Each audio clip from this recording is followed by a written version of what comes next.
नमस्ते दोस्तों। हमारा नाम डॉक्टर विक्रांत सिंह तोमर है। Project self incorporation USA, Bharat, Tapan Chaure foundation और यूनाइटेड कॉन्शियसनेस की तरफ से आप सभी का हार्दिक स्वागत है।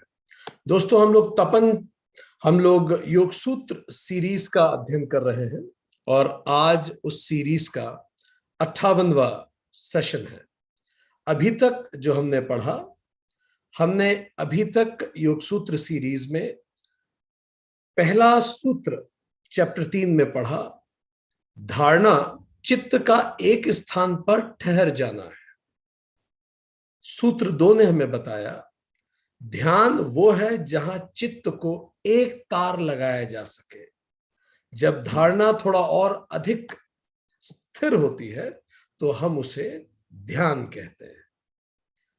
फिर तीसरे सूत्र ने बताया चित्त का स्वरूप शून्य जैसा होकर केवल ध्येय मात्र की ही जब प्रतीति बचे तो हम कहेंगे कि ये समाधि है।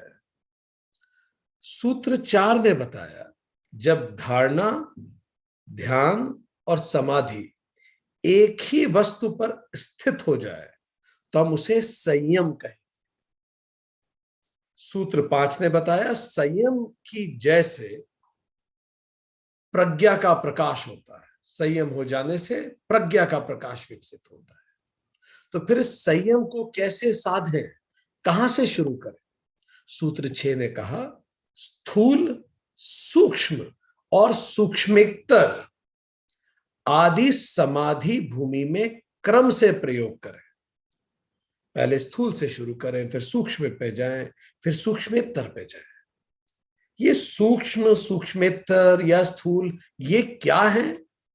तो सूत्र 7 ने बताया शुरू के जो 5 अंग हैं उनकी अपेक्षा से बाद के 3 अंग अंतरंग हैं। धारणा, ध्यान, समाधि अंतरंग है, इंटरनल है। सूत्र 8 ने बताया कि जो 3 हैं जो अंतरंग थे पहले, वो भी निर्बीज समाधि की तुलना में बहिरंग हैं और निर्बीज समाधि उनसे भी अंतरंग है। तो इस तरह से धीरे धीरे हम शुरू करें। अब इस संयम का परिणाम क्या होगा? आज हम बात वहां से शुरू करेंगे कि ये जो संयम हमने स्थापित किया है इसका परिणाम क्या होगा। तो चलिए बात शुरू करें। सूत्र 9, हम अभी तक 8 सूत्र पढ़ चुके हैं योग सूत्र सीरीज का। आज 9वां सूत्र है और आज हम पढ़ना शुरू करेंगे इस संयम का परिणाम क्या होगा। चलिए शुरू करते हैं। सूत्र 9 कहता है व्युत्थान निरोध संस्कारयोः अभिभव प्रादुर्भाव निरोध लक्षण चित्तान्वयः निरोध परिणामः। व्युत्थान अवस्था के संस्कारों का दब जाना और निरोध अवस्था के संस्कारों का प्रकट हो जाना। निरोध काल में चित्त का इन दोनों संस्कारों में अनुगत या व्याप्त होना निरोध परिणाम है। चलिए हम समझते हैं क्या कहने का प्रयास कर रहे हैं। पहले संस्कृत हो गई, फिर हिंदी में हमने समझा, अब थोड़ी और सरल भाषा में इसको समझते हैं।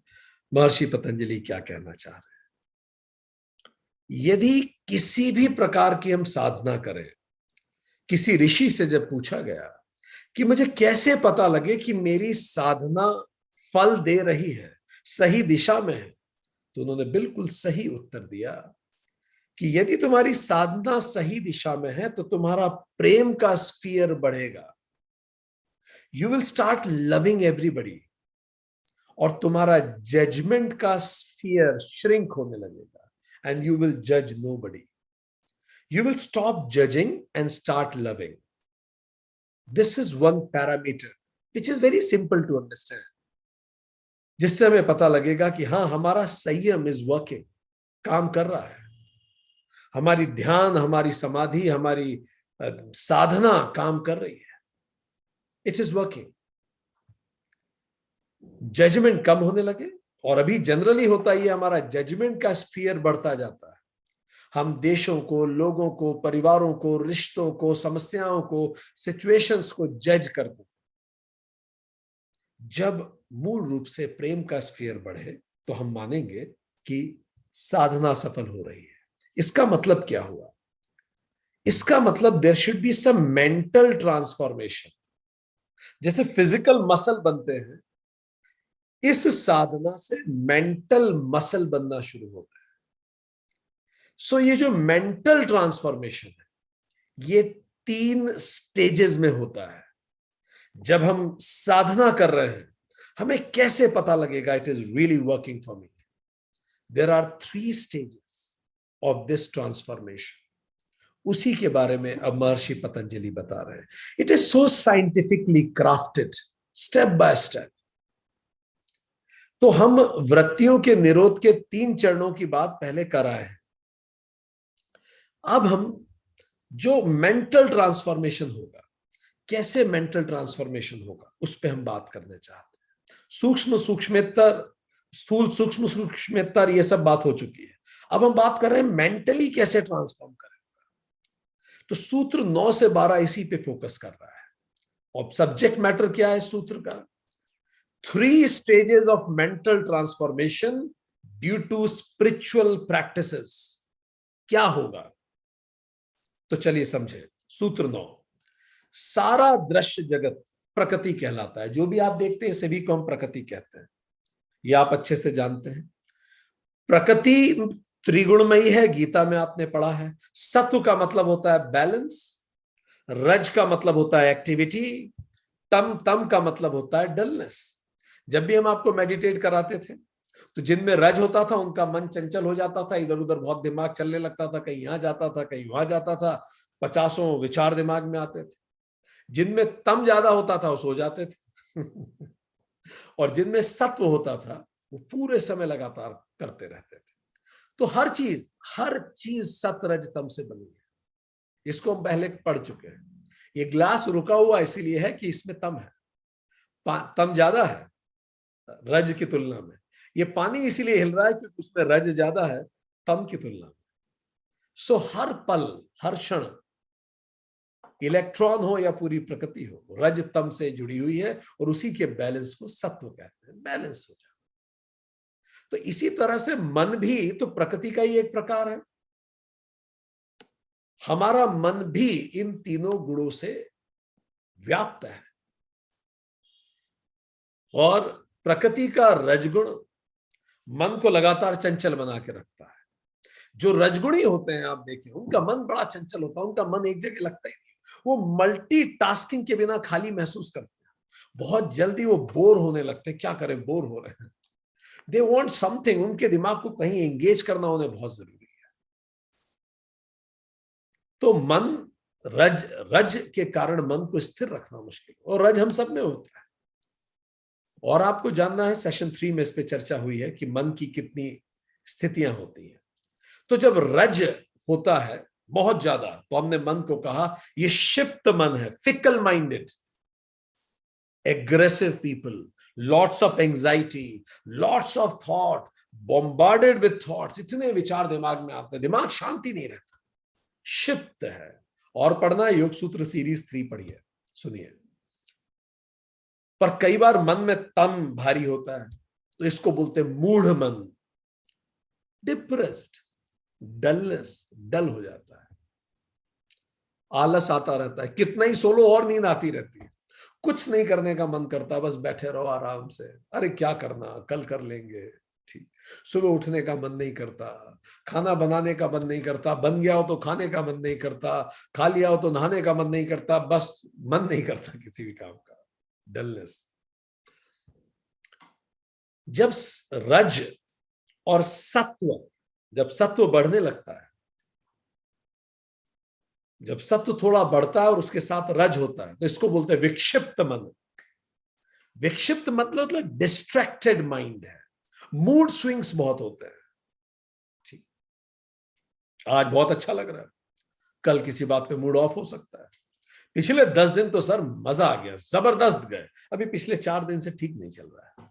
ये विक्षिप्त मन है, डिस्ट्रैक्टेड। लग जाता है, कभी भंग हो जाता है, फिर लग जाता है, फिर भंग हो जाता है। ठीक, विक्षिप्त मन है। इस परिभाषा से आप देखें, आप में से कितने लोगों का मन कभी लगता है, कभी भटकता है? आप में से कितने लोग कभी बहुत खुश महसूस करते हैं, कभी दुखी महसूस करते हैं, कभी ऑर्डिनरी महसूस करते हैं? हाथ खड़ा करें। रिसर्च ये बताती है, और इवन मनोविज्ञान भी ये बताता है, कि अगर इस परिभाषा से आप चले चले तो दुनिया की 90% से ज्यादा आबादी विक्षिप्त है। हालांकि इसमें किसी रिसर्च की जरूरत भी नहीं है। जो स्थितियां हम हमारे प्लेनेट को पे कर रहे हैं, जैसे ग्लोबल वार्मिंग और जो भी स्थितियां हम हमारे प्लेनेट पे बना रहे हैं, वो केवल विक्षिप्त लोग ही कर सकते हैं। तो योग सूत्र के अनुसार भी और मनोविज्ञान के अनुसार भी 90% से ऊपर जनसंख्या विक्षिप्त ही है, डिस्ट्रैक्टेड, मूड स्विंग्स होते रहते हैं। फिर जब सत्व और बढ़ता है, रज कम होता है, सत्व बढ़ता है, फिर बैलेंस क्रिएट होता है, सत्व स्थापित होता है। इसको एकाग्र मन कहते हैं, फोकस्ड। फिर जब और हमारी साधना गहरी होती है, फोकस्ड मन का मतलब आप जो कर रहे हैं, जहां कर रहे हैं, you can focus it at your will. विक्षिप्तता नहीं, नो डिस्ट्रैक्शन, कंप्लीट फोकस। स्थिर हो जाए मन आपका, एकाग्र मन। फिर इससे भी परे अंतिम आता है गुणातीत। इन तीनों गुणों से परे हो जाता है मन। इसी को अमन कहते हैं, पीस, निरुद्ध स्टेट ऑफ माइंड, बियॉन्ड मन, बियॉन्ड प्रकृति। प्रकृति के ऊपर ही जाना पड़ेगा तीनों गुणों के परे जाने के लिए, या तीनों गुणों के परे जाना ही प्रकृति के परे जाना है। तो तब अमन हो जाता है, परमानेंट पीस।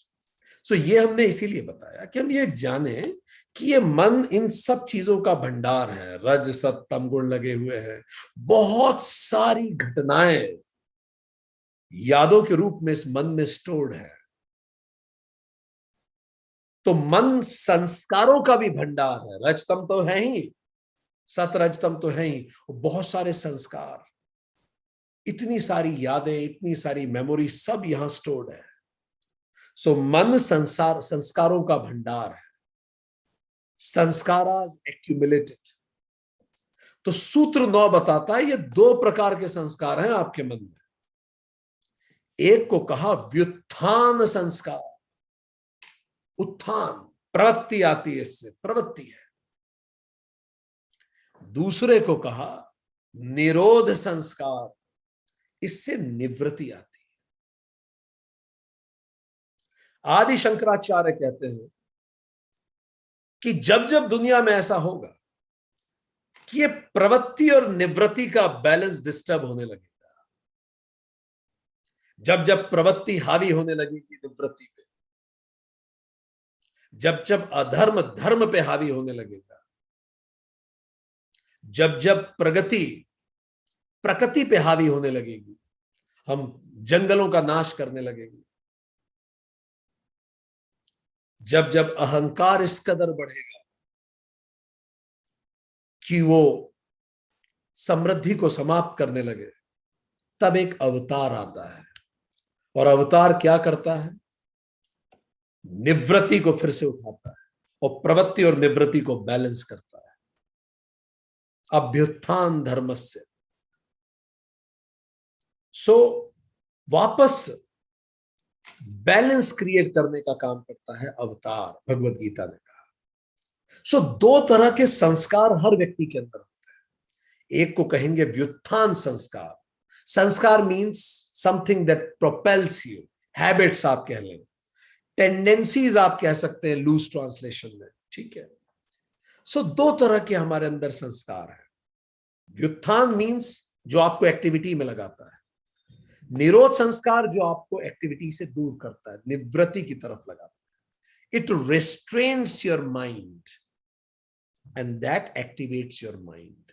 व्युत्थान संस्कार इट आउटवर्ड गोइंग। व्युत्थान शब्द का शाब्दिक अर्थ होता है आउटवर्ड गोइंग। निरोध का शाब्दिक अर्थ होता है इनवर्ट गोइंग, रिस्ट्रेन्ड, रुका हुआ। विक्षिप्त मूड और विक्षिप्त स्टेट ऑफ माइंड व्युत्थान संस्कार में आती है। हमारे अंदर जो संस्कार है, इस तरह के जो यादें हैं, संस्कार मतलब आप यादों को भी उसमें जोड़ सकते हैं, सारी habits, all the memories together, ये सब छपी हुई है हमारे अंदर। इससे हम कभी शिफ्ट होते हैं, कभी मूड होते हैं, कभी विक्षिप्त होते हैं। तो कौन सा संस्कार एक्टिवेट हो रहा है? व्युत्थान संस्कार, आउटवर्ड गोइंग संस्कार। जबकि एकाग्र और निरुद्ध स्टेट ऑफ माइंड है निरोध संस्कार, रुकना। सो जिनमें व्युत्थान संस्कार बहुत एक्टिवेटेड होता है, वो एमिगडाला ड्रिवन लोग होते हैं। हमेशा उनकी बॉडी अलर्ट पे रहती है, फाइट एंड फाइट स्ट्राइक पे लगी रहती है। इसीलिए इनको बीमारियां जल्दी होती हैं, इसीलिए तनाव में रहते हैं, एक्टिविटी में लगे रहते हैं पूरे समय। और जो निरोध संस्कार वाले होते हैं, उनका वेंट्रोमीडियल प्रीफ्रंटल कॉर्टेक्स एक्टिवेट होता है। वो शांत होते हैं, स्थिर होते हैं, उनको अपनी प्राथमिकताएं जीवन में क्लियर होती है। उनका जीवन कोई रेस नहीं होता। They know how much is too much, कितना दौड़ना और कहां रुक जाना है, कितना बोलना है और कब रुक जाना है, कितना करना है और तब रुक जाना है। They know there limits. ये कैसे आ रहा है? निरोध संस्कार से आ रहा है। इसी लड़ाई, हमारे अंदर ये दोनों लड़ाइयां चलती। एक व्यक्ति हमारे पास आए, एक सज्जन, उन्होंने कहा कि मैं जब से ये क्लासेस अटेंड करने लगा हूं, मुझे लगता है मेरे अंदर सत्व का विकास हो, और अब मेरा बिजनेस है, पर अब मैंने बिजनेस को देखना ही लगभग बंद कर दिया है। मेरा बिजनेस सारे मेरे लोग चलाने लगे हैं, मेरा मन नहीं करता वो सब करने का। और अभी कुछ दिनों पहले बहुत सारे जो कंपनीज थी दूसरी जिनसे मैं डील करता हूं, उन कंपनीज ने मुझे बहुत अच्छे अच्छे ऑफर दिए कि आपका नाम बहुत है, आप पे हम पूरा भरोसा कर सकते हैं। तो उन्होंने मुझे बहुत सारे क्रेडिट पे माल सप्लाई किया जो किसी को नहीं देते। 6-6 महीने का क्रेडिट, 1-1 साल का क्रेडिट, कि हमें पूरा भरोसा है, आप बाद में दे दीजिएगा, लीजिए एंड सेल कीजिए इस माल को। तो ये साइड मेरा मन नहीं कर रहा कि मैं अब कितना फैलाऊं ना, ऑलरेडी बहुत है, जितना चाहिए उससे ज्यादा है, तो और कितना फैलाऊं। ये संस्कार क्या हो रहा है? निरोध संस्कार। ठीक। पर अगर पूरी जनता ही निरोध संस्कार में चली जाएगी, पूरा केवल ही निरोध संस्कार बचेगा, तो समाज ही समाप्त हो जाएगा। बैलेंस इज सत्व। ठीक। यही लड़ाई प्रजापति वर्सेस पशुपति की थी।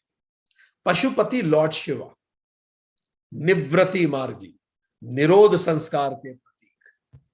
प्रजापति जो सती के पिता थे, वो व्युत्थान संस्कार के प्रतीक। पूरा व्युत्थान संस्कार भरा हुआ है। Capitalism, what is capitalism? अनंत लाभ की अतृप्त प्यास। कैपिटलिज्म की परिभाषा क्या है? लाभ कैसा हो? अनंत। और उसकी प्यास कैसी? अतृप्त, जितना मिले कम है।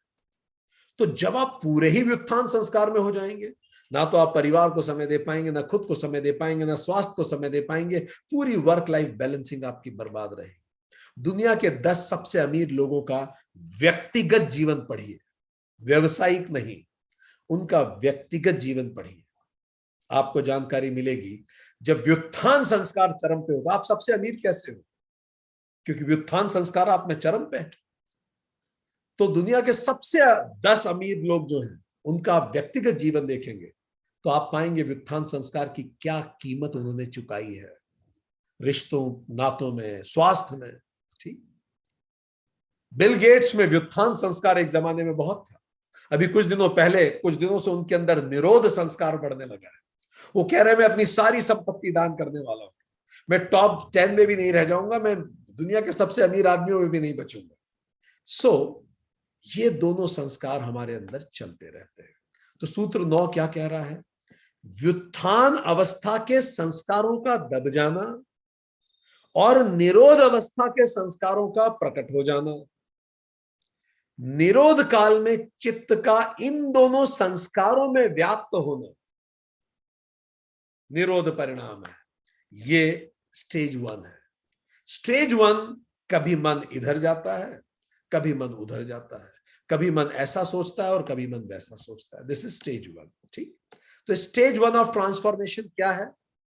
स्टेज 1 में जब ये दोनों संस्कार आपस में लड़ाई करते हैं, कभी ऐसा कभी वैसा।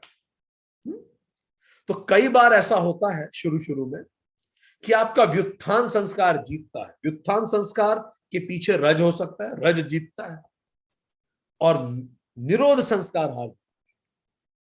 लंबे समय तक आपके अंदर यही चल, तो आपका मन क्या रहेगा? Shift mind, fickle mind. Fickle mind किसका होगा? जिसका व्युत्थान संस्कार जो राजसिक है उसने निरोध संस्कार को दबा दिया। एंग्जाइटी रहेगी, टेंडर डाला है पता नहीं क्या होगा, बिजनेस पता नहीं क्या होगा, अगले साल बिजनेस में क्या होगा, रिलेशन में क्या होगा। लो अटेंशन स्पैन, इतना ज्यादा चीजें दिमाग में चल रही होती हैं कि अटेंशन स्पैन बहुत कम हो जाता है। इतने सारे काम हम कर रहे होते हैं एक साथ, एंग्जाइटी रहती है उनसे।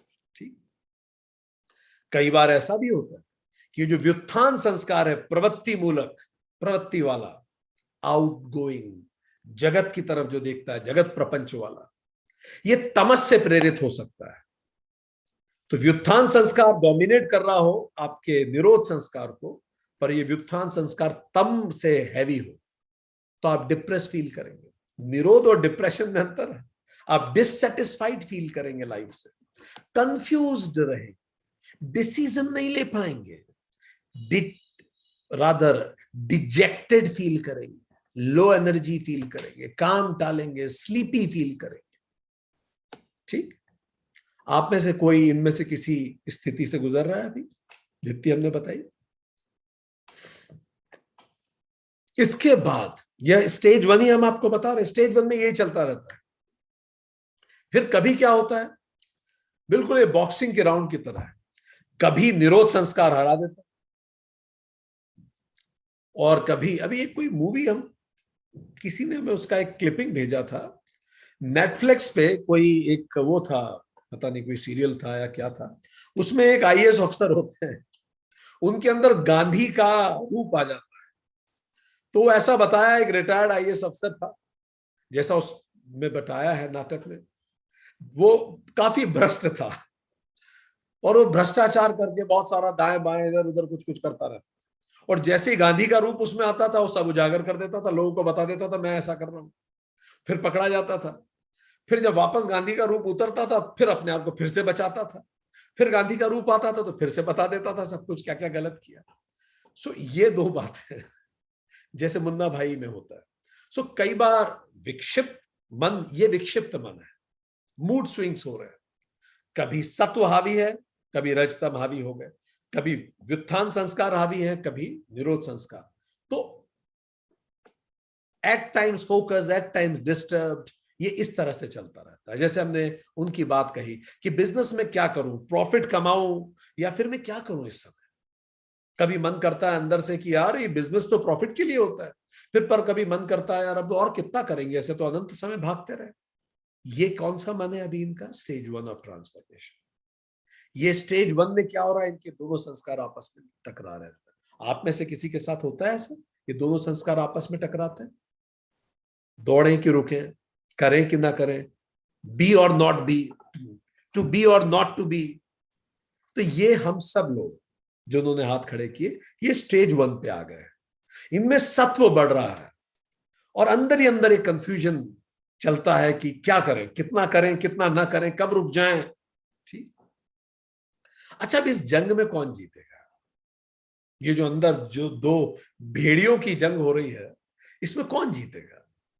जैसी पुरानी कहावत है, अगर आपके अंदर दो भेड़िए जो लड़ रहे हैं, उसमें वो जीतेगा जिसको आप रेगुलर खाना खिलाएंगे।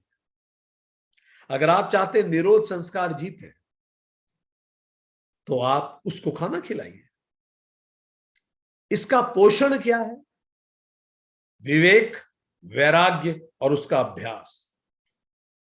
विवेक और वैराग्य का अभ्यास।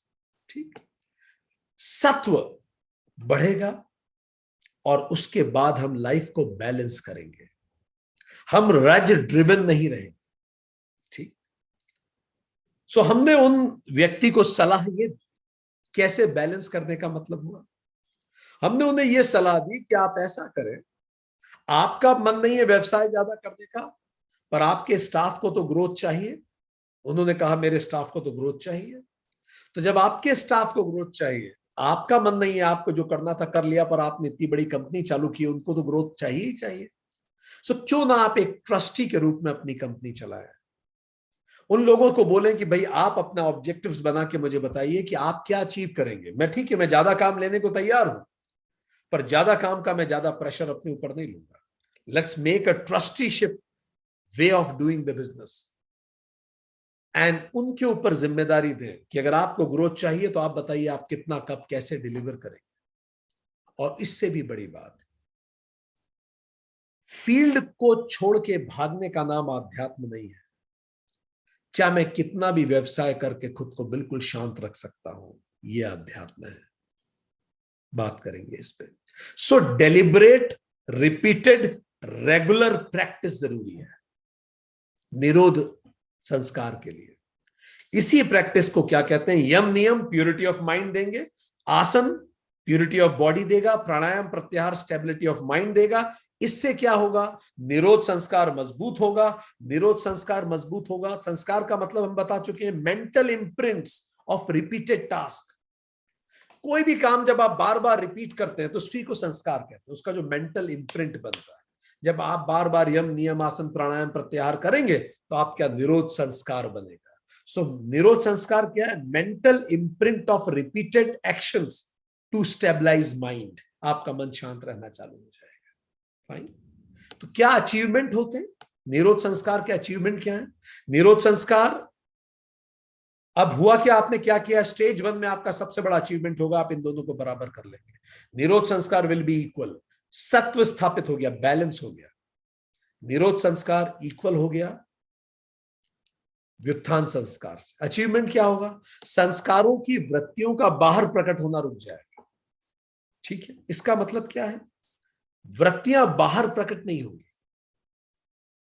थोड़ा इसको समझ ले, बाहर प्रकट ना होने का क्या तात्पर्य है। सो आपने यम नियम आसन प्राणायाम प्रत्याहार सब कर लिया, इससे क्या होगा? वृत्तियां बाहर नहीं प्रकट होंगी, पर अंदर तो रहेंगी। आपने थोड़ा प्रैक्टिस किया है तो अब आप गुस्सा नहीं करेंगे, अपने स्टाफ पे आप गुस्सा नहीं करते, पर मन में तो गुस्सा आता है। ठीक, कितने लोग गुस्सा करना कम किया है पहले से? पर मन में तो गुस्से के विचार अभी भी आते हैं। ऐसा नहीं कि अंदर से गुस्सा खत्म ही होगा, गुस्से का एक्सप्रेशन कम किया होगा आप लोगों ने। देखिए लगभग सभी ने हाथ खड़ा किया। तो हम स्टेज 1 पे हैं, बिल्कुल आप परफेक्ट स्टेज 1 के मॉडल एग्जाम्पल्स हैं आप सभी लोग। तो हम बिहेवियर में गुस्सा नहीं करते, टेंट्रम नहीं दिखा रहे उतना ज्यादा जितना पहले दिखाते थे, पर मन में गुस्सा रहेगा। मतलब चित्त की वृत्तियों का प्रकट रूप लोप हो जाएगा, पर मन में विचारों की तरंगे बढ़ती रहेंगी। अंदर तो रहेगा। हम अनुचित शब्द बोलेंगे नहीं, पर मन में आ जाएंगे अनुचित शब्द। कभी कभी किसी ने कुछ किया तो मन किया कि ये बोलूं, फिर चुप रह गए, पर वो शब्द तो आया मन में। हम प्रतिक्रिया नहीं करेंगे, पर मन में प्रतिक्रिया आएगी। ठीक, वो मन में रहेगा। मूड स्विंग होंगे, पर हम दिखने नहीं देंगे व्यवहार में। यही हमारे निरोध संस्कार की साधन के कारण है। ऐसा क्यों? क्योंकि पिछले 30-40 साल से तो व्युत्थान संस्कार की प्रैक्टिस चल रही है ना। स्कूल कॉलेज में हर तरफ मैंने इसी संस्कार को बढ़ाया है। तो ये ऑलरेडी इतना बढ़ चुका है कि इसके बराबर लाके निरोध संस्कार को खड़ा कर देना भी बहुत बड़ा अचीवमेंट है, क्योंकि 40 साल की प्रयास है इसका, व्युत्थान का। तो अब हम क्या होंगे? हम बाहर से शांत लगेंगे और अंदर से अशांत रहेंगे। यह है स्टेज 1। ठीक, ये अचीवमेंट है अपने आप में। एटलीस्ट हम दूसरों पे तो चिड़चिड़ नहीं कर रहे हैं, एटलीस्ट हम बाहर तो सभ्य पहले से ज्यादा बन पा रहे हैं, दूसरों को कम कष्ट दे रहे हैं। अंदर चलता रहेगा सब। एक सोलोमन राजा हुए, यहूदी महान राजा थे, बड़ा सम्मान से उनका नाम लिया जाता है। एक राजकुमारी थी, एक रानी थी किसी देश की, वो इन पे मोहित हुई, क्योंकि इनका नाम था इस बात में कि दुनिया के सबसे बुद्धिमान व्यक्ति है।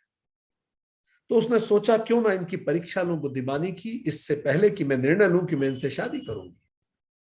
तो उन्होंने बुद्धिमानी की परीक्षा के लिए राजा सोलोमन को एक टास्क दिया। टास्क ये था, 4 साल के छोटे छोटे बच्चे, चलिए हम ये टास्क आपको दे, 4 साल के वो 6 बच्चों को लेके आई जो रानी थी, 4 साल के, सबके छोटे छोटे बाल कटवा दिए, बिल्कुल एक जैसे दिख रहे थे वो सारे बच्चे। और राजा सोलोमन को कहा पता लगाइए इनमें से 3 लड़कियां हैं 3 लड़के, अगर आपने एग्जैक्ट सही बता दिया तो मैं समझ जाऊंगी आप बहुत बुद्धिमान हैं। सेम कपड़े, सेम हेयर कट, दिखने में भी सेम, कैसे करेंगे आप सोचिए, कैसे पता लगाएंगे? दूर से देख के पता लगाना है बस।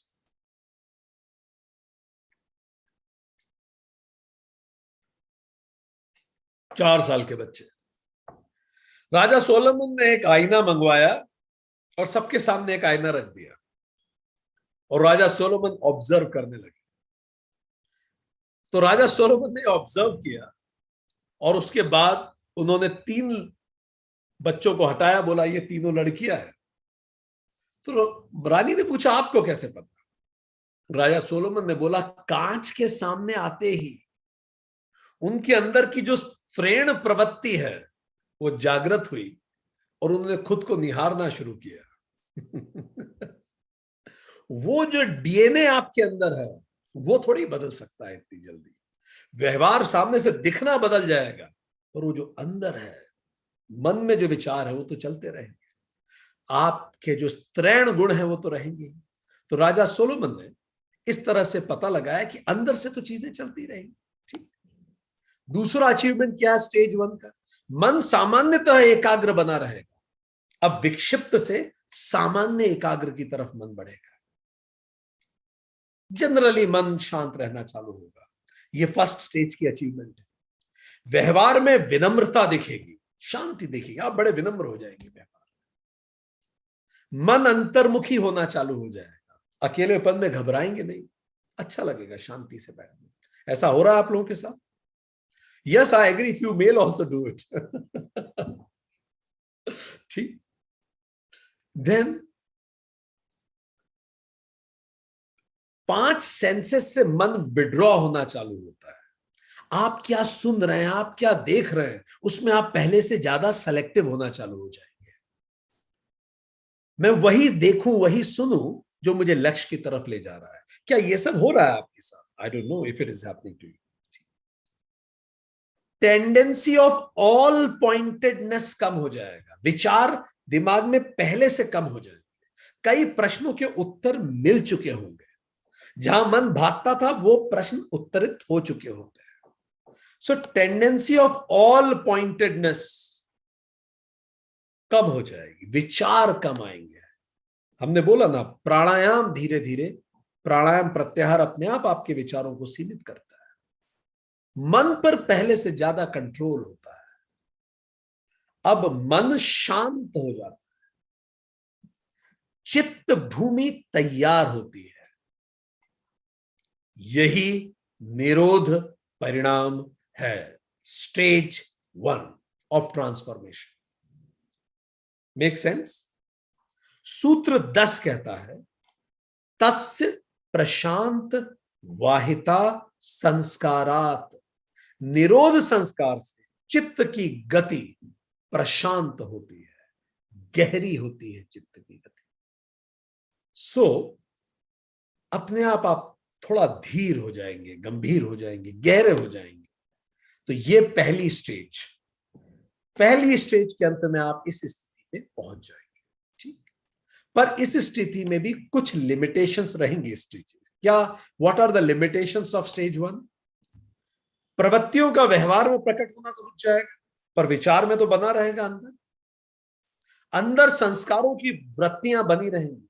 जैसे एक स्प्रिंग होती है, आप उसे दबा के उसके ऊपर एक वजन रख दें तो रखा गया वजन, पर अंदर से स्प्रिंग का वो जोर थोड़ी खत्म हुआ है, वो पुल है अंदर, बस आप व्यवहार में उसे नहीं निकलने दे रहे। ये स्थिति में बन जाएगी।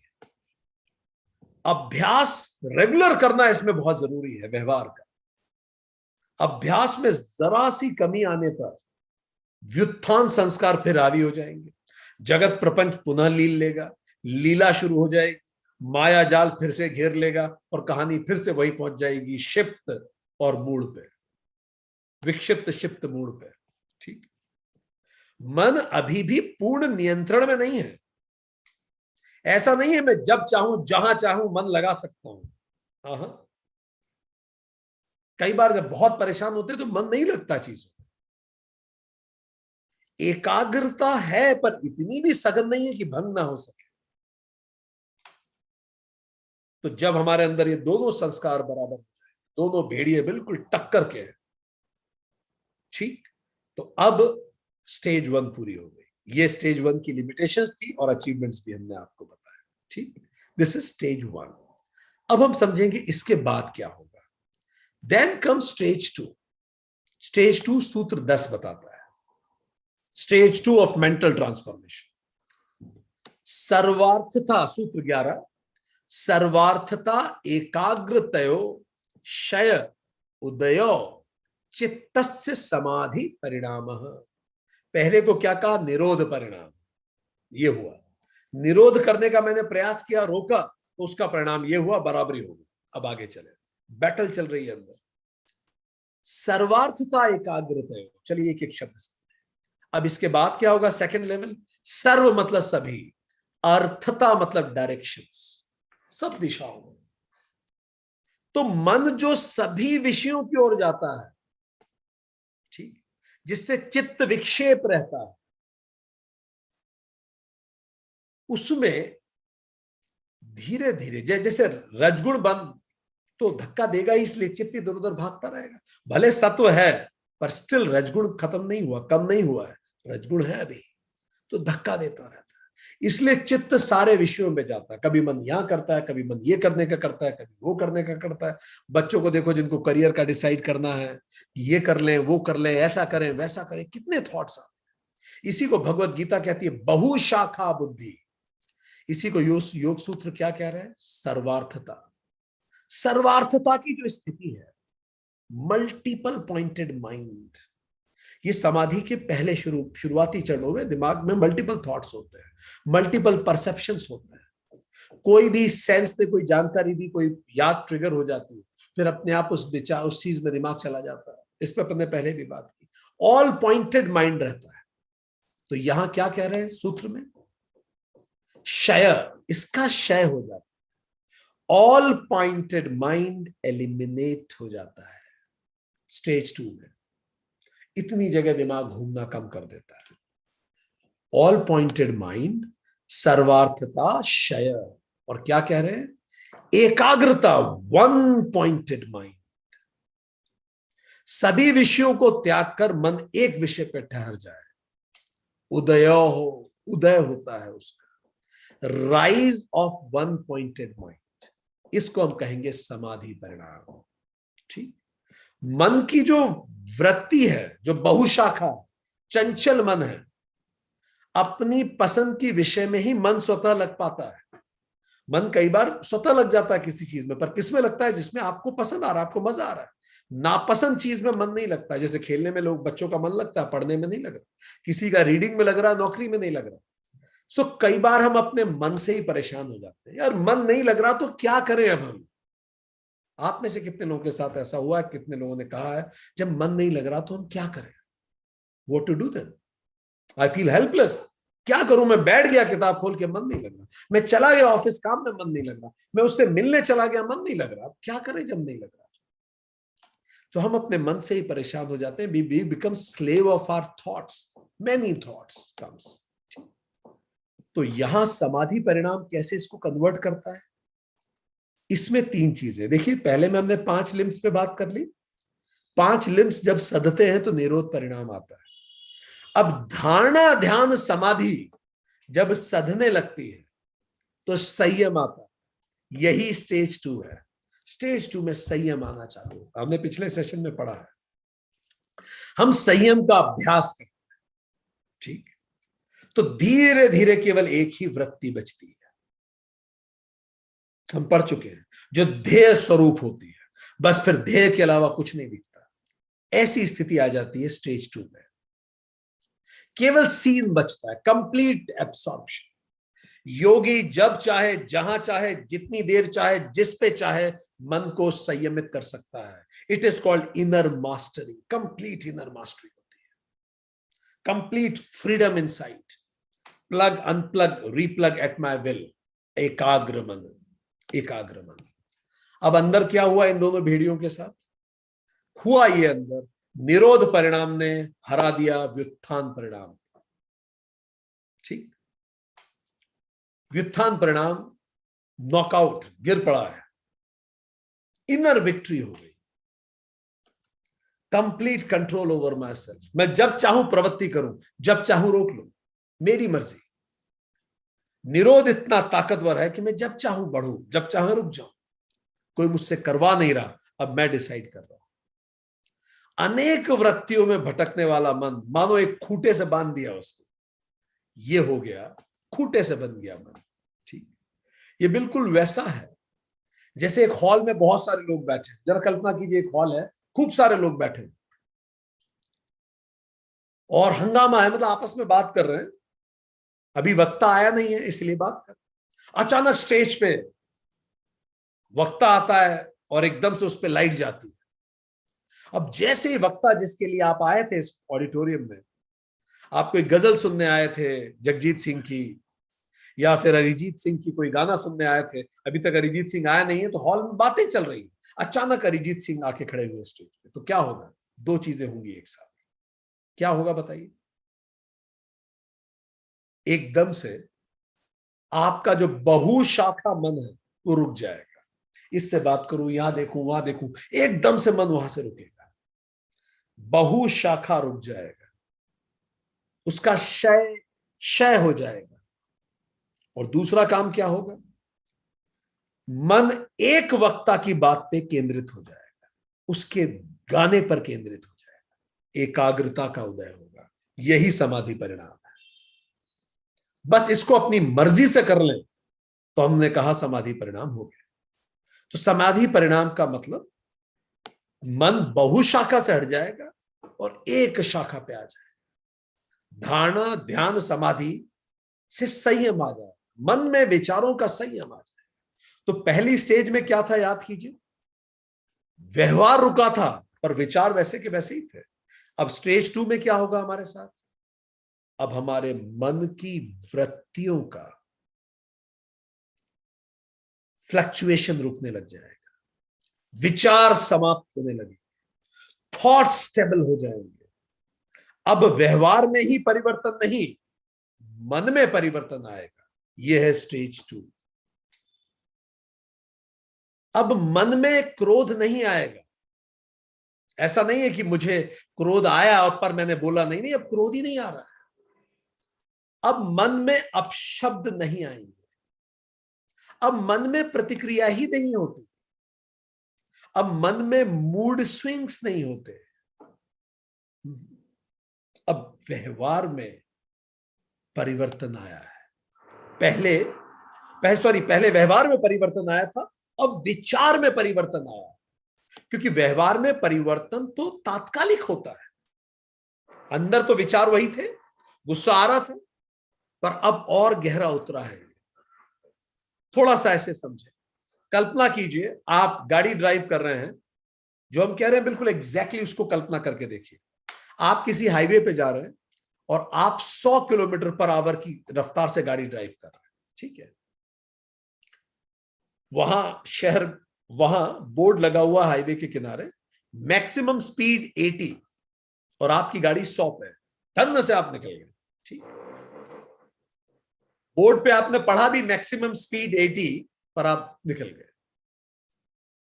आपने देखा थोड़ी आगे पुलिस की डायल 100 की गाड़ी खड़ी, ट्रैफिक पुलिस खड़ी है, क्या करेंगे आप बताइए? आपको दूर ट्रैफिक पुलिस दिख गई, बोर्ड आपने देखा था 80 किलोमीटर पर आवर, आप 100 पे हैं, आप क्या करेंगे? स्वाभाविक रूप से यदि आप संतुलित बुद्धि में हैं अभी, तो आप अपनी गाड़ी को स्लो करेंगे। कितना स्लो करेंगे? 80 किलोमीटर पर आवर की स्पीड पे लाएंगे, और कम से कम उन पुलिस वालों को क्रॉस करते समय आप 80 की स्पीड रखेंगे। यस, करेंगे ये। और थोड़ी आगे जाके क्या करेंगे? जब से पुलिस ने देखना बंद कर दिया, उनकी आंखों से ओझल हो चुके हैं, फिर क्या करेंगे? फिर से 100 पे चले जाएंगे। इसका मतलब आपके व्यवहार में परिवर्तन तो आया था, पर आपके विचार में कोई परिवर्तन नहीं आया। Got it? चलिए थोड़ा सा आगे चलते हैं। अब आप उसी स्पीड पे चल रहे हैं, 100 किलोमीटर पर आवर की, पुलिस वाला तो छोड़ गया पीछे। आगे आपको एक भयंकर एक्सीडेंट दिखा, मतलब गाड़ी 2 टुकड़ों में टूट गई, ब्लीडिंग है, रात सड़क पे पहुंचे, कांच टूटा हुआ है, एम्बुलेंस खड़ी है, लोगों के शरीर से खून निकल रहा है, एम्बुलेंस उसे लेके जा रहे हैं,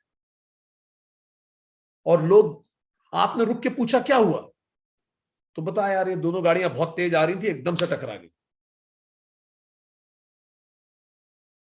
अब जब लोगों ने बताया, अब क्या होगा बताइए? अब आपके ड्राइविंग में क्या चेंज आएगा? अब आप खुद ही स्लो ड्राइव करेंगे, किसी ऑब्जर्वर की जरूरत नहीं है, क्योंकि अब विचार में परिवर्तन आया है। So there is a fundamental difference. Stage 2 और स्टेज 1 में बहुत बड़ा अंतर है। स्टेज 1 व्यवहार में परिवर्तन है, बहुत अच्छी बात है, लोग आपको सम्मान करेंगे। स्टेज 2 विचार परिवर्तित हो जाएंगे। इसके साथ, पर स्टेज 2 में भी विचार हमारे परिवर्तित हो गए, तो सबसे बड़े अचीवमेंट क्या है हमारे स्टेज 2 के? हमारा सबसे बड़ा achievement in stage 2 is what? हमने यह देखा कि मन, व्यवहार के अतिरिक्त विचार भी शांत और स्थिर हो जाए, अंदर से शांति होगी, गुस्सा नहीं आएगा, फॉरगिवनेस रहेगी सबके लिए, प्रेम रहेगा सबके लिए, एकाग्र मन रहेगा, लगभग हर समय एकाग्र मन रहेगा, फ्लक्चुएशन नहीं रहेगा, कोई मूड स्विंग नहीं, इनर मास्टरी रहेगी और इनर विक्ट्री रहेगी, क्योंकि आपके निरोध संस्कार ने व्युत्थान को हरा दिया है। यही समाधि परिणाम है। Second stage. सम मीन्स टुगेदर, आ मीन्स होल्डिंग, धी मीन्स माइंड। दिमाग को मैंने शांत कर दिया पूरी तरह से। अब मन में विचार भी नहीं आते ऐसे, कोई गलत विचार नहीं आता।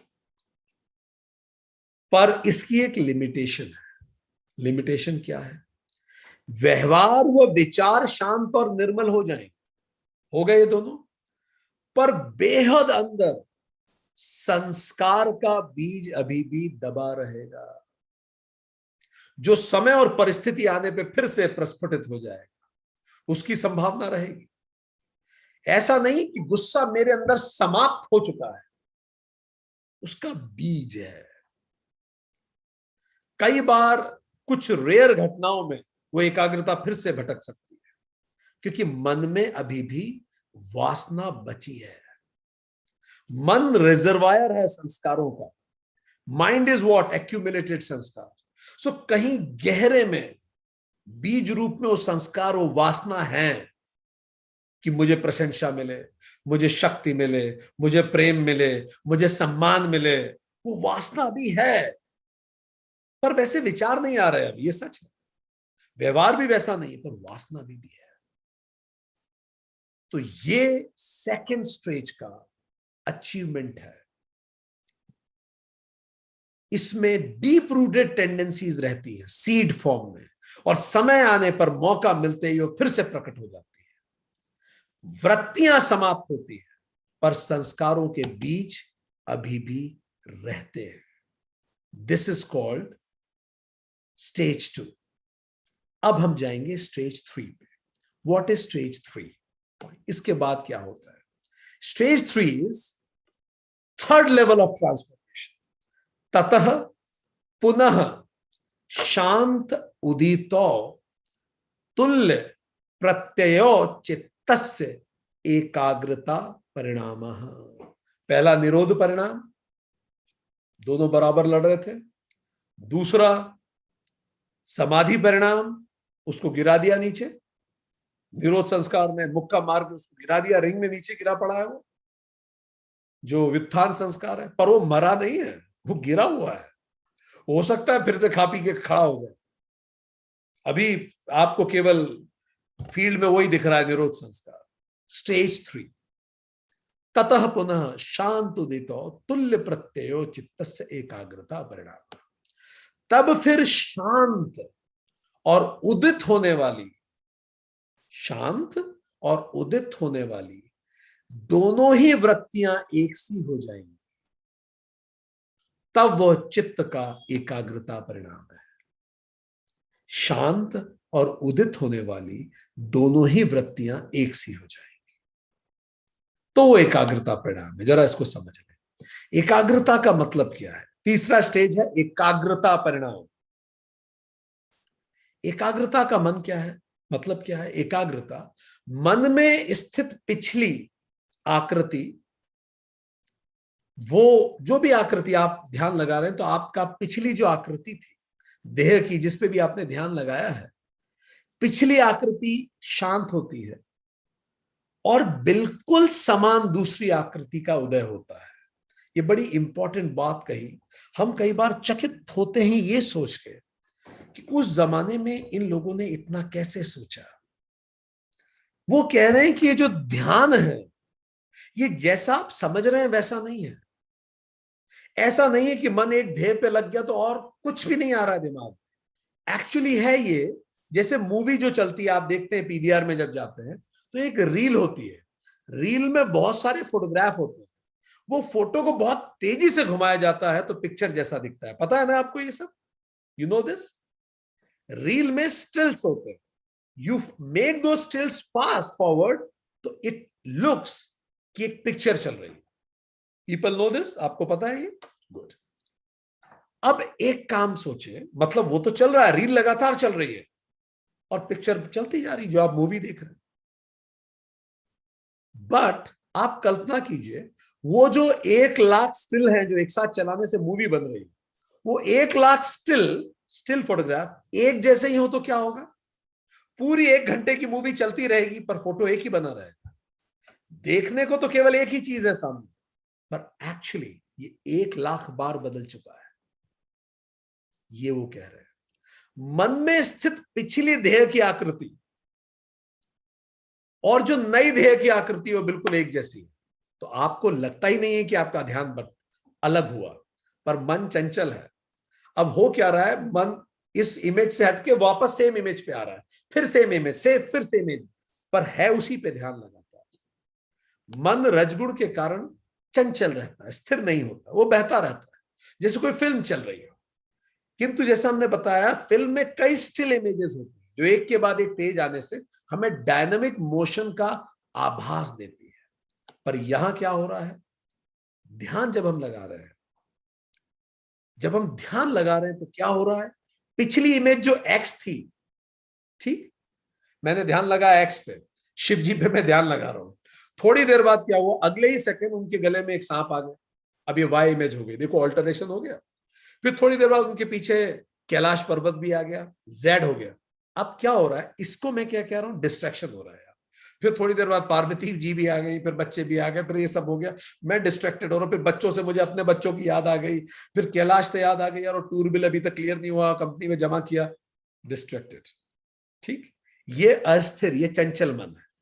स्थिर मन क्या है, क्या कह रहे हैं महर्षि पतंजलि, कि जो मेरी पहली इमेज है भगवान शिव में देख रहा हूं, ठीक, उसके बाद जो दूसरी इमेज आई वो भी बिल्कुल सेम है, तीसरी भी आई सेम है, चौथी भी है सेम है, पांचवी भी, एक्स वाई जेड इमेजेस बदल रही हैं क्योंकि मन चंचल है, पर सारी इमेज एक जैसी क्योंकि मेरी साधना गहरी है। सो एक्चुअली मेरा मन स्थिर है, एक्चुअली ध्येय ही बचा है। पर अगर आप बहुत डीप में जाएं तो बहुत सारे थॉट्स निकल गए, पर सारे थॉट एक ही चीज पे फोकस्ड है, इसलिए मुझे पता नहीं पड़ रहा। Can you imagine going to that level of clarity? हालांकि मन की प्रवृत्ति के कारण इमेज बदल रही है, शांत हो रही है, डिक्लाइन, और उदित हो रही है, किंतु साधना या संयम के बल पर जो नई इमेज उदित हो रही है वो बिल्कुल पुरानी इमेज जैसी है, इसीलिए सिंगल पॉइंटेड ध्येय है, कोई और विचार ही नहीं आ रहा। इसको कहते हैं रिपीटेड एब्सॉर्प्शन, सघन एकाग्रता। ठीक, क्या कहा सूत्र ने? जब शांत और उदित होने वाली दोनों वृत्तियां बिल्कुल एक जैसी हो तो कुछ और है ही नहीं दिमाग में, कंप्लीट फोकस। इसी को हमने क्या कहा? थर्ड स्टेज, एकाग्रता परिणाम। तो समाधि परिणाम से क्या मिला? मन की चंचलता रुक गई, समाधि परिणाम से ये मिला। पर एकाग्रता परिणाम का उदय हुआ। ठीक, मन एक ही स्थान पर केंद्रित होना चालू हुआ, संयम हुआ समाधि परिणाम में। पर अब क्या होना चालू हुआ? वो सारी इमेज एक ही रहे, तो एकाग्रता सघन होगी और गहरी होगी एकाग्रता। ठीक, समाधि परिणाम में एक आध बार अगर दाएं बाएं हो भी जाए, पर एकाग्रता परिणाम में बिल्कुल सब एक जैसा रहेगा। समाधि परिणाम में उदयवर शांत होने वाली वृत्तियां थोड़ी अलग अलग हो सकती हैं, संयम आता है, संयम जाता है, बट एकाग्रता परिणाम में ऐसा नहीं होगा। उदय और अस्त होने वाली एक ही रहेंगी, बिल्कुल एक ही सिंगल पॉइंटेड फोकस रहेगा जो हटेगा नहीं। यह संयम लंबे समय तक जब टिकता है तब यह आती है अवस्था, थर्ड स्टेज, अधिक सघन और परिपक्व स्टेज होती है एकाग्रता। इसी को विवेक ख्याति कहते हैं। संप्रज्ञात समाधि का एक चरम है। एक्सटर्नल ऑब्जेक्ट समाधि किसी एड से होने वाली, उसका यह चरम है। इसके बाद शुरू होता है निर्बीज समाधि, और उससे कैवल्य मिलता है, मोक्ष की प्राप्ति होती है। तो ये तीसरी स्टेज है जब बिल्कुल सिंगल पॉइंटेड फोकस हो जाता है, दिमाग और कहीं नहीं जाता। इस स्टेज में जब हम बिल्कुल सिंगल पॉइंटेड फोकस की स्थिति में आ चुके होते हैं, तो हमने आपको बताया सभी समाधि का चरम है, विवेक ख्याति आती है, प्रज्ञा का उदय होता है, निश्चल निर्दोष मन होता है, सत्य असत्य के अंतर का ज्ञान होना शुरू होता है विवेक ख्याति से। पिछली बार हमने बात की थी, अविद्या का नाश होता है, चित्त की वृत्तियों का अब निरोध हो जाएगा, अब एकाग्र भी नहीं। इसके बाद अगला चरण आएगा निरुद्ध, समाप्त। कुछ समय बाद वृत्तियां खत्म, संस्कारों के जो बीज हैं, वो जो बीज थे जो बच गए थे, अब वो भुन जाते हैं, वो प्रकट ही नहीं होंगे, अब खत्म हो गया। वो जो बीज अंदर बच गए थे संस्कारों के, जो वासनाएं थी, वो खत्म।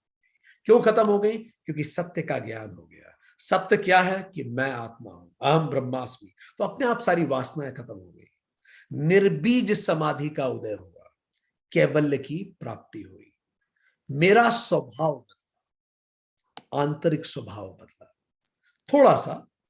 तो इसमें हमने अचीवमेंट्स क्या थे हमारे, what are the major achievements in this?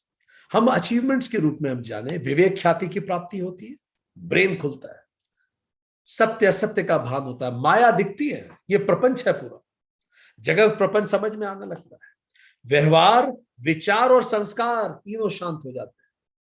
व्यवहार तो पहले ही ठीक हो गया था, दूसरे स्टेज में विचार ठीक हो गए, अब संस्कार भी खत्म, वो बीज भी खत्म अंदर से। ठीक, मेंटल मॉडिफिकेशन हो रहा है। आप देखिए, विवेक ख्याति जनित निर्बीज समाधि का उदय होता है। अब किसी एक्सटर्नल एड की जरूरत नहीं है ध्यान लगाने के लिए, अब आप सत्य को जान चुके हो, आप खुद पे ध्यान लगाइए, नथिंग एल्स इज नीडेड। सारे संस्कार अंदर भुन चुके हैं, निरुद्ध चित्त मिलता है, बीज समाप्त हो गया। और निर्बीज समाधि के बाद माया में वापस लौटने की कोई संभावना नहीं बचती, जैसे दही फिर से दूध नहीं बन पाता, और कालांतर में कैवल्य उपलब्ध हो जाता है। इसी को एकाग्रता परिणाम कहते हैं। चलिए एक बार जरा समझें इसको।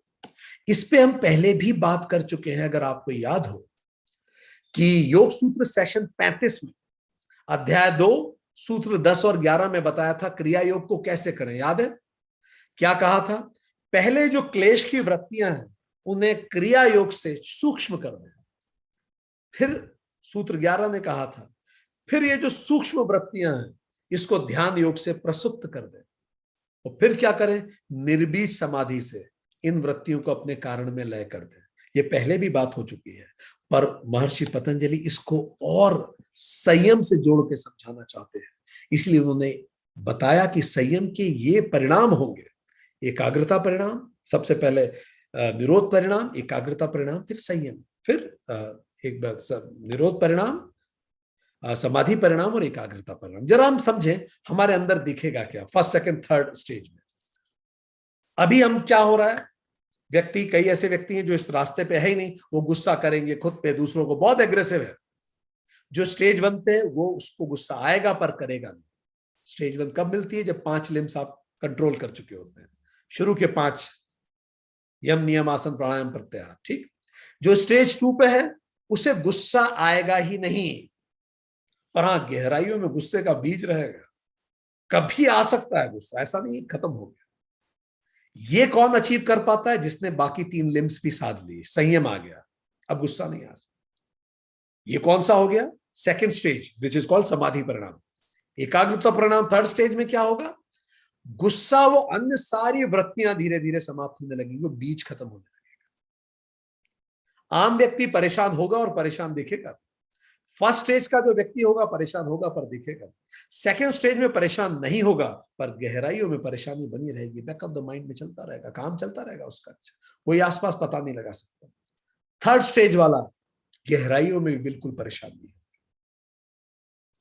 किसी अपने को अकारण कष्ट हुआ, आपका कोई बहुत करीबी है, आपका बच्चा है, आपका भाई है, आपका बंधु है, बहुत करीबी है, उसको बिना कारण कष्ट दे रही है दुनिया। आम व्यक्ति को गुस्सा आएगा, वो करेगा, दिखेगा उसका गुस्सा। स्टेज 1 वाला क्या कहेगा, परेशान होने से समस्या का निदान नहीं होगा, let me see what can be done now, ठीक। और वो शांत व्यवहार करेगा, और वो कहेगा जरूर परेशान होने से कुछ नहीं होगा, पर मन ही मन परेशान रहेगा, रात को अकेले में सोचेगा यार ये तो गलत हो गया है। स्टेज 2 वाला क्या करेगा, स्टेज 2 वाला इस मेंटल स्टेट में होगा, वो जानेगा कि अप डाउन ही जीवन है, both are temporary like clouds, let me accept it as it is. ये होता है, अप डाउन आते हैं, ये जीवन है। पर जो स्टेज 3 वाला है वो क्या सोचेगा, there is nothing called up and down, up and down कुछ होता ही नहीं है। देखिए उसकी सोच कितनी अलग है। जीवन एक अनंत यात्रा है। ये तो मैं अपने अहंकार और राग और द्वेष के कारण जो अच्छा लग रहा है उसे अप कह रहा हूं, जो खराब लग रहा है उसे डाउन कह रहा हूं, जो अहंकार को तुष्ट कर रहा है वो अच्छा दिन है, जो अहंकार को हर्ट कर रहा है वो बुरे दिन है। ये मैं अपनी परिभाषा दे रहा हूं। I have come here to learn, let me learn and go, बात खत्म। ये क्यों हो पा रहा है, क्योंकि ध्यान दीजिए स्टेज 2 और 3 के बीच में विवेक ख्याति हो गई है। विवेक ख्याति परम वैराग्य देती है, ड्रामा समझ में आ जाता है तो आपका नजरिया बदलता है, मेंटल ट्रांसफॉर्मेशन होता है। कोई घटना घट चुकी है, उसके लिए दुखी हो रहे हैं। आम व्यक्ति दुखी होगा, पछतावा करेगा, रोएगा, दुखी होगा, लोगों को बताएगा। स्टेज 1 वाला दुखी होगा पर प्रदर्शित नहीं करेगा, शांत रहेगा, स्थिर रहेगा। स्टेज 2 वाला इस सोच को समझेगा, संयम करेगा इस विचार पे कि past can not be undone. सक्रिय पश्चाताप, प्रायश्चित करूं, पश्चाताप की जगह प्रायश्चित करूं, सक्रिय, और शांत रहूं। जो हो गया उसे अनडन नहीं कर सकता। स्टेज 3 वाला क्या कहेगा, जिसको विवेक ख्याति प्राप्त हो चुकी है, वो घटना एक अनंत घटनाओं की अनिवार्य कड़ी है। ये जो घटना अभी हुई उसे समग्रता में ही देखा जा सकता है। मैं बस इसको उठा के कह दूं ये खराब है, ये ठीक नहीं। मेरा बच्चा सुन नहीं रहा, आम व्यक्ति नाराज होगा, शायद चिल्लाएगा, सजा देगा, समझाएगा, सब कुछ करेगा, दुखी होगा। स्टेज 1 वाला शांत भाव से बच्चे को गाइड करेगा और अंदर दुखी रहेगा, इसका क्या होगा यार, ठीक है, मन ही मन दुखी रहेगा पर ऊपर से शांत भाव से रहेगा। स्टेज 2 वाला दुखी नहीं होगा और उसके मेंटल स्टेट किस विचार पे संयम करेगा, बच्चा जरूर कुछ ना कुछ करने के लिए इस धरती पे आया है, शायद मैं नहीं समझ पा रहा वो क्यों आया है। मैं मार्गदाता बनूं, मैं केयर टेकर हूं, ऑपरेटर नहीं हूं उसका, तो वो अंदर से शांत हो जाएगा।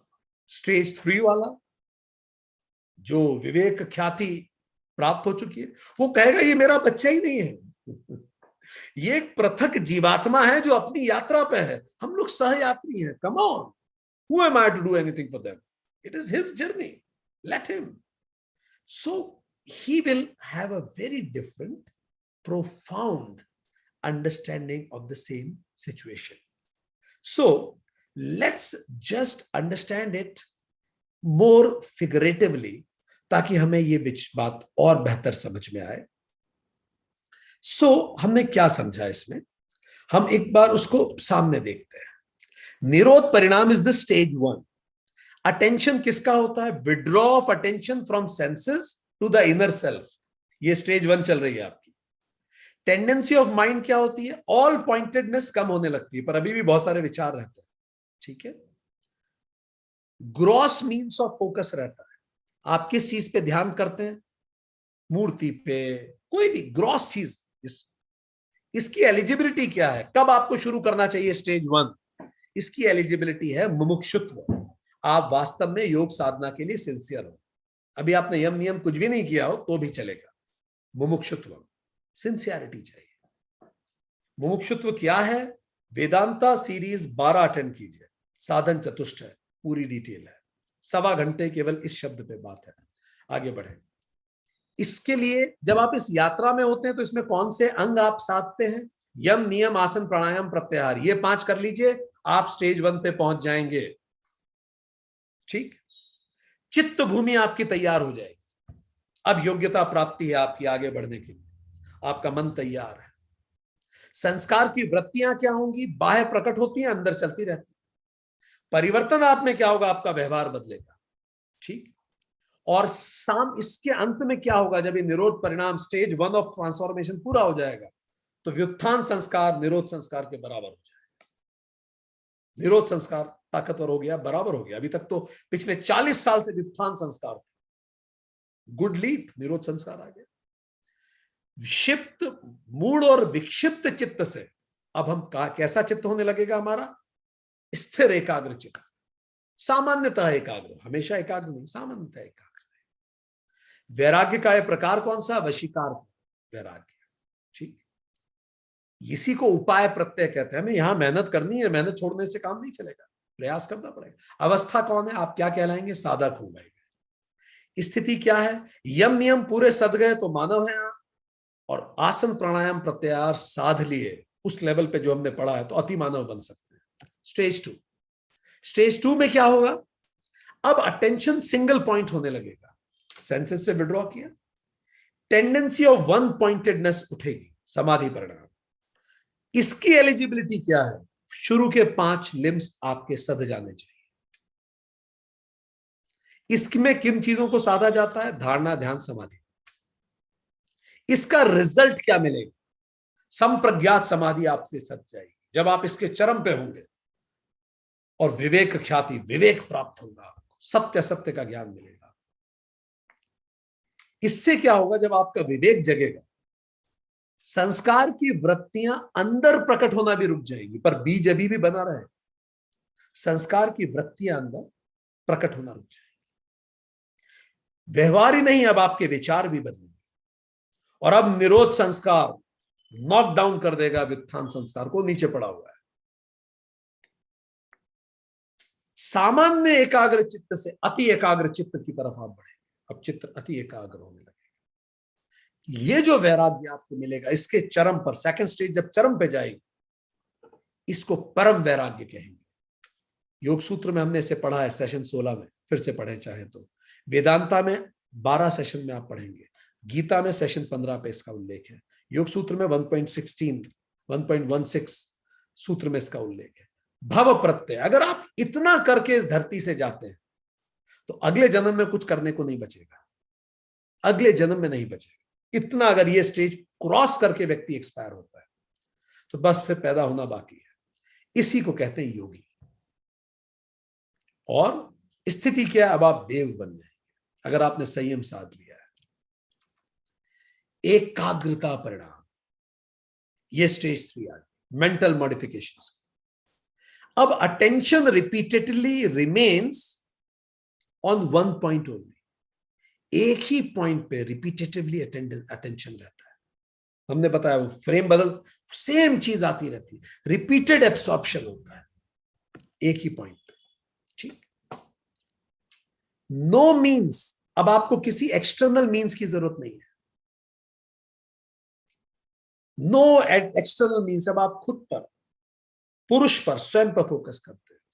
इस स्थिति की एलिजिबिलिटी क्या है? पूरे 8 लिम्स सध चुके हैं आपके। अब आप जाएंगे असंप्रज्ञात समाधि। असंप्रज्ञा का मतलब प्रज्ञा के भी परे, और किसी एक्सटर्नल मीन्स की जरूरत नहीं है ध्यान के लिए। अहम ब्रह्मास्मि पे ध्यान। असंप्रज्ञात समाधि इसका रिजल्ट है। और वो जो बीज बचा है वो भी भुन जाता है। अब संस्कार भी बदल जाता है। निरोध संस्कार ही बचता है और व्युत्थान संस्कार समाप्त हो जाता है। अति एकाग्र से निरुद्ध चित्त की तरफ आप बढ़ जाते हैं। केवल संस्कार शेष बचते हैं, केवल संस्कार शेष। इसके चरम पर आप ज्ञानी कहलाते हैं। समाधि परिणाम का जब चरम होता है तब आप योगी बनते हैं। इसके चरम पे आप ज्ञानी होते हैं। अब आप देवत्व से ब्रह्म की ओर बढ़ जाते हैं और अंतिम में कैवल्य प्राप्त होता है। Absorbed, complete absorbed, means of focus स्वयं ही बचता है। निर्बीज समाधि होती है। बीज समाप्त हो चुके हैं, सारे संस्कार समाप्त, सारी मेमोरी समाप्त, निरुद्ध चित्त स्व आत्मानुभूति और ब्रह्म में स्पर्श करते हैं। ये पूरी चीज है। This is how mental transformation है अलॉन्ग विथ संयम। ये माइंड है हमारा। हमने जैसे बात की सत रज तन, तीनों से जुड़ा हुआ ये माइंड। इसमें त्रिगुणा है, तीनों गुण है। और एवरी एक्शन, हम कोई भी काम करते हैं उसका संस्कार छपता ही है। और माइंड संस्कारों का एक्यूमुलेशन ही है। इसमें व्युत्थान संस्कार होते हैं, निरोध संस्कार होते हैं। व्युत्थान संस्कार आउटगोइंग टेंडेंसी है, प्रवृत्ति है, और निरोध संस्कार निवृत्ति है। लाइफ यही है, इन दोनों को ही लाइफ कहते हैं। This is what you call is life. शुरुआत में क्या होता है? हमारा मन क्षिप्त मन रहता है। कब रहता है? जब रज के कारण व्युत्थान संस्कार हमेशा हरा दे निरोध संस्कार को, हम भागते ही रहते हैं। कई बार तम के प्रभाव से जब व्युत्थान संस्कार हराता है निरोध को, तो डलनेस रहती है।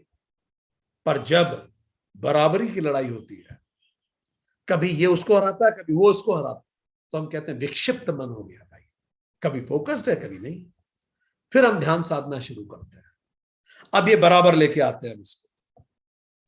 जैसे ये दोनों बराबर हो गए, व्युत्थान संस्कार और निरोध संस्कार, तो संस्कार की वृत्तियां बाहर प्रकट होने से रुकती है पर अंदर चलती रहती है। मन सामान्यतः एकाग्र रहता है, इसी को निरोध परिणाम कहते हैं। फिर अगला स्टेज क्या होगा? निरोध परिणाम व्युत्थान परिणाम को रोक देता है, खत्म कर देता है, मतलब दबा देता है। संस्कार की वृत्तियों का अंदर प्रकट होना भी रुकता है, पर बीज बना रहता है। इसको अति एकाग्र मन कहते हैं। इसी को समाधि परिणाम कहेंगे। Second stage.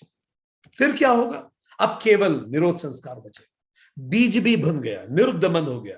इसी को हम क्या कहेंगे? एकाग्रता परिणाम कहेंगे। यही हमारी डेवलपमेंट की यात्रा है, ट्रांसफॉर्मेशन की यात्रा है। 3 stages, gradual process of spiritual evolution. कहां से?